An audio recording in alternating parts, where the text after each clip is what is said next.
ஜானகி சந்தியா சீரியலில் நாளைக்கு ஒரு செம்ம பரபரப்பான எபிசோடு வந்திருக்குன்னே சொல்லலாம். சீனு வந்து மாயாவுக்கு தாலி கட்டி முடிச்சிட்டாங்க. அது மாதிரி வீடியோ பிடிச்சிக்கணும், லைக் பண்ணிட்டு பார்த்து சப்போர்ட் பண்ணுங்கள் ஃப்ரெண்ட்ஸ். இந்த பக்கம் மலை மேலே நின்றுட்டு இருக்காப்புல சீனு.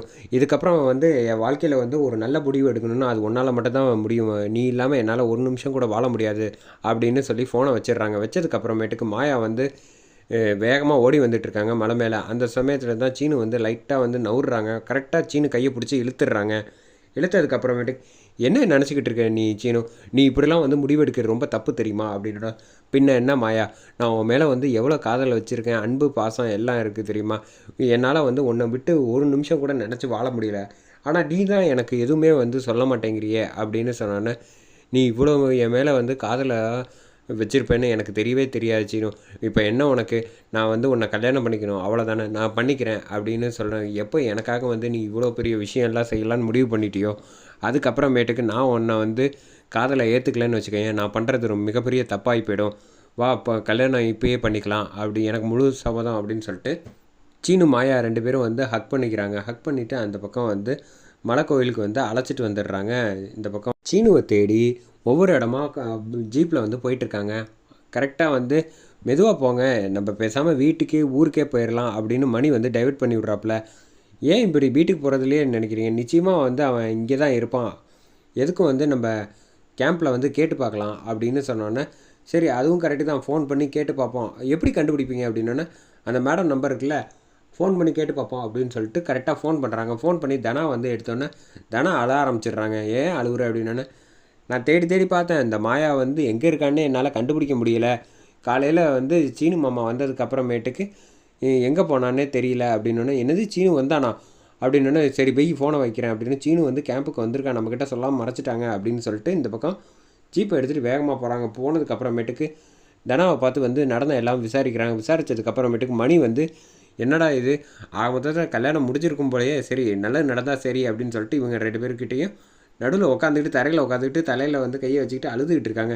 அழாதீங்க, எதுவாக இருந்தாலும் பார்த்துக்கலாம் அப்படின்னு சொல்லிட்டு காரை எடுத்துகிட்டு மறுபடியும் வந்து ஒவ்வொரு இடமா வந்து தேடி போயிட்டுருக்காங்க.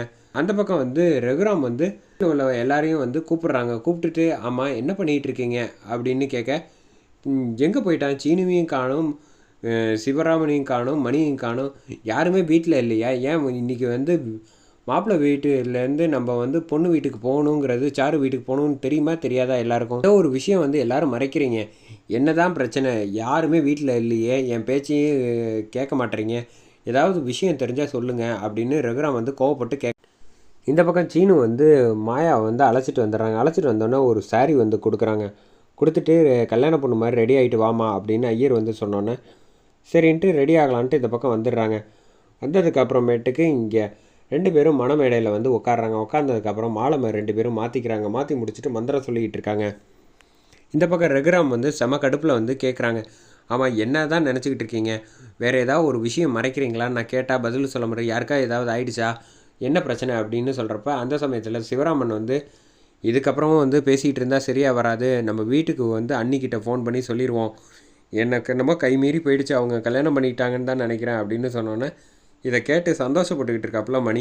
உங்களுக்கு எந்த வருத்தமும் இல்லையா அப்படின்னு சிவராமன் கேட்க, நம்ம கையில் என்ன இருக்குது, என்ன நடக்கணுமோ அதுதான் நடக்கும், சரி முதல்ல வந்து தகவலை சொல்லிடுவோம் அப்படின்னு சொல்லிட்டு இந்த பக்கம் ஃபோனை போடுறாங்க. ஃபோனை போட்டப்போ வந்து கரெக்டாக ஜானகி வந்து ரிங் வருது. ஜானகி நீயாவது சொல்லு, இந்த பாட்டி வந்து கேட்குறாங்க, எனக்கு என்னமோ எல்லாருமே ஏதோ ஒரு உண்மையை மறைக்கிறீங்கன்னு மட்டும் நல்லா புரியுதுப்பா, ரகுராம் என்ன விஷயங்கிறது சீக்கிரம் கண்டுபிடிக்கணும்ப்பா அப்படின்னு சொல்லிகிட்டு இருக்காங்க பாட்டி. ஃபோன் வந்தோடனே கரெக்டாக வந்து பத்மா வந்து எடுக்கலாமா வேணாமான்னு யோசிச்சுட்டு இருக்கப்போ பார்வதி டக்குன்னு எடுத்துகிட்டு, சொல்லுங்கள் என்ன மாயாவை வந்து பார்த்துட்டிங்களா அப்படின்னு கேட்க, இல்லை மாயாவை பார்க்கல, நம்ம தலைக்கு மேலே போயிடுச்சு, சீனு வந்து மாயாவை கல்யாணம் பண்ணிக்கிறதுக்கு போயிட்டான் அப்படின்னு கேம்ப்லேருந்து போயிட்டான் அப்படின்னு சொன்னோன்னே ஃபோனை வச்சுட்டு அழ ஆரம்பிச்சிடுறாங்க பத்மாவும் பார்வதியும். என்ன ஆச்சு அப்படிங்கிறப்ப பத்மா வந்து இந்த லெட்டர் எடுத்து கொடுத்து ரகுராம் கிட்ட பார்க்குறாங்க. பார்த்தோன்னே வந்து எல்லாம் மொத்த பேப்பர்லேருந்து எல்லாத்தையும் படிக்கிறாங்க. ஆனால் நான் சொல்லக்கூடாதுன்னு தான் நினச்சேன், கடைசியில் இப்படி சொல்கிற மாதிரி ஆகிடுச்சு, இந்த சீனு வந்து லவ் பண்ணுறதா சொல்லி காதலிச்சு லெட்டர் எழுதி வச்சுட்டு மாயா கூட ஓடி போயிட்டான், எனக்கு என்ன சொல்கிறதுன்னே தெரியல, இப்போ வந்து அவங்க ஊர்லேருந்து தான் ஃபோன் பண்ணாங்க, அவங்கள தேடி தான் போயிருக்காங்க, கடைசியில் அவங்க வந்து தாலி கட்டிடுவாங்கன்னு தான் சொல்லியிருக்காப்புல, போயிட்டாங்க கோவிலுக்கு அப்படின்னு சொன்னோன்னே அந்த பக்கம் சீனு வந்து தாலியை எடுத்து கழுத்தில் வந்து கட்டி முடிக்கிற மாதிரி காமிச்சு, கழுத்துக்கிட்ட காமிச்சு எபிசோடை சூப்பராக முடிச்சிருக்காங்க.